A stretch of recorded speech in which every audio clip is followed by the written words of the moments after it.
માની જોગન કોઈ કાકડી બની છે કોઈ કાકડી બની છે તીખી મારું બેટું આવ્યું તો એક જ ધચમણો આવ્યો છે કાકડી હંતાડો માની જોગન પેલો આવે એને પેલા કાકડી હંતાડે ને બધી ખાઈ જાય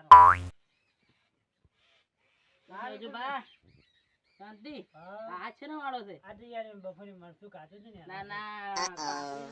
ટોડીએ પડેલા છે ક્યાં જો ના તમે પેલા ચમ હાથ મરસા વાળા ચમ કર્યા છે યાર ઈ તો મરચા વાળા ના તો કાકડી પડેલી દેખાય છે મને યાર ઈ તો કાકડી વાટી કાઢી ના કાકડી આલો હળ્યો માર ખાવી છે કાકડી ઈ યાર કાકડી કાઢા વગર ની મને ખબર છે યાર લેટવા હવે તને ખાવી પડશે ને હજી ના ખાઈ જાતો બા હવે હા તું કાકડી છે કાઢી